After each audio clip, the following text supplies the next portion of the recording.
Hey everybody, today I'm going to be reviewing The Virgin Spring. This film came out in 1960 and it was directed by one of the great Swedish art house directors, Ingmar Bergman. Bergman continues to be a very influential filmmaker to a lot of the great auteur directors that we have today. He really pushed the cinematic experience in terms of artistry. He adapted kind of his own visual language with movies, some of his most iconic works such as Persona or The Seventh Seal. But The Virgin Spring is a bit different in that it's not really innovative and breaking from form in the way that those films that I just mentioned did from like a narrative or a visual perspective. It's much more focused, very straightforward, kind of stripped down to the basic, very simplistic elements. But for me, it's the subtlety in The Virgin Spring that is what is so strong about it. That's what makes it so timeless and ultimately emotionally devastating as well. This movie takes place in medieval times in Sweden, and it's about a family who is very religious, as many families at that time were. It's about a mother and a father. They have a 15-year-old daughter named Karen, and she's obviously very youthful, blonde, fresh-faced girl, very likable, very inviting. She has kind of a charm about her, but she's also a typical teenager. You know, she uses that pleasantness and that kind of flirtatious quality that she knows she has in order to get what she wants. And her parents kind of overlooked the fact that she is maybe a bit spoiled, because in a way they're kind of trying to preserve that naivete, that innocence in her. And they do it kind of unfairly to her, it seems, in that they keep her in this bubble of idealism, not really wanting her to grow up because they are afraid of how the world might affect her in terms of as they see, you know, wicked thoughts, evil thoughts, sexual thoughts, what have you. And a few of the characters that are around her and her parents kind of embody the very concept of what it means to lose innocence, being tainted by temptation. And because of that, they look down upon those people, whereas Karen they see is glorified. And even though this is a film that has a lot of heavy religious themes in it,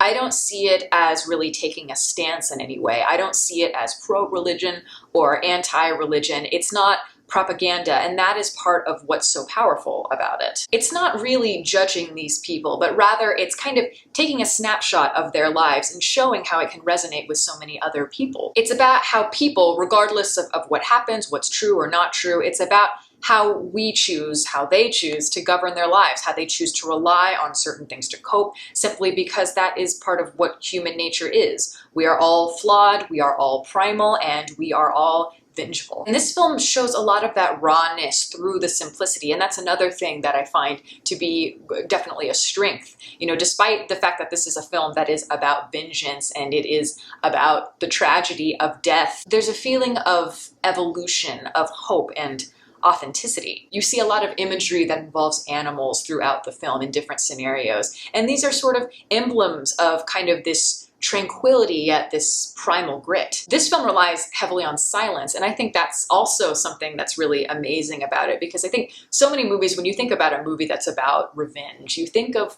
something that tends to be more noisy and more visceral, and this film is, but in a very subtle way that's very ironic. It has the confidence to have those quiet moments, and it's very versatile. You feel the silence in a way that can be calming, but it can also be used in moments of great pain, and I think that you see that full kind of range of emotions in terms of what it's evoking from the audience, especially in the rape scene that happens kind of halfway through the film. It's eerily quiet with the water trickling in the background and birds chirping, and it stays that way all the way through. And yet it's filled with such tension. It escalates so quickly. Karen goes from this kind of flirty, innocent girl with these herdsmen and that she knows nothing about, and you know, they're laughing, joking around, and it goes quickly from that to major fear, discomfort, and ultimately she becomes a victim of tragedy. And when her father finds out about what happens, obviously he immediately begins to question God, because God has been such a stable force in his life, such a symbol of goodness, of hope, as it is for many people. But he's immediately asking, why did this happen to her? Why would you let something like this happen to her? But that's natural to question. I think many people, especially at that time, but obviously still, people still are searching for answers through a religious filter. We like the idea that there is some force out there that is in charge of us and keeping us in order in a certain way, morally. And this film, to me, just seems to be showing us that no, we don't know very much, regardless of what is true and what's not true. Even though we are always searching for answers, we're not finding answers. We know even less than we think we do. I love a lot of the shots, the scenes with the little boy. He never has any dialogue, but he is a witness to two of his brothers raping Karen. And in many ways, there are parallels between him and the Karen character. He represents that same naivete that she does that is slowly being tarnished, because both of them kind of go through that arc. But both characters were born into very different worlds, but they paid dearly for things that are beyond their control. Obviously, this is not something that she wanted to happen, and he didn't want it either. Because of that, he has a lot of guilt, and you see it just in his eyes. And he still has that sense of empathy intact, it seems, because he has that humanity, that innocence. I love the scene where the beggar is standing over the little boy and he's just kind of looking. It's nighttime, he's trying to sleep, and he gives this monologue that's about smoke billowing near its source. And it's kind of a metaphor for the fact that people are afraid to venture out because of what they don't know. And just in the way that he takes that metaphor and slowly turns it into something else, you do see how religion is giving him that moral foundation to keep going. And it's that center that draws those clear lines between the concept, at least, of good and evil. And those ideas are fully embodied in this one beautifully perfect shot. At least I think it's a perfect shot, a very iconic image from the Bergman film canon. And it would be the moment when the father is kind of wrestling the tree. It's just right in the center of the frame, just this little tree, and he's just wrestling it to the ground, taking out his pain and his anger on this thing. And that, I think, is just a beautiful metaphor of what ultimately reflects human struggle against just the natural order of things, against evolution, against things that we don't understand. But then he cuts down the tree and uses the branches as punishment, lashing at himself because he knows he's about to do something. He's about to get vengeance for his daughter.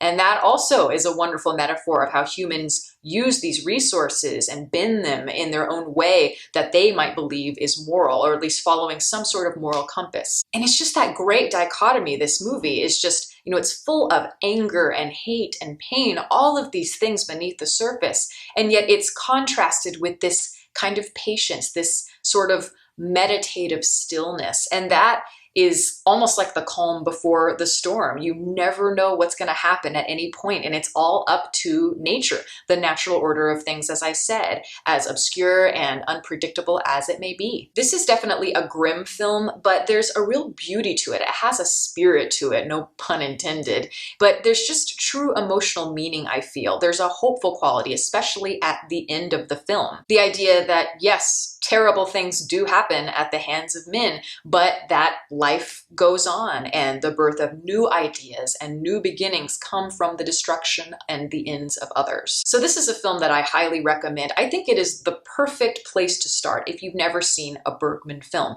because it's accessible, it's really beautifully, beautifully done. And if you're more kind of afraid of the more art house experimental films, this is just a way to dip your toes in before you go into the more complex works, the really great masterworks like Persona, as I mentioned, Seven Seal, Wild Strawberries. But I do love this film. It's actually one of my favorite Bergman films. And that's my review. Thank you all for listening. If you'd like to follow me on Twitter, the link is below. You can also like my Facebook page and link below that. You can watch more videos here, and you can subscribe if you want to. Catch you next time.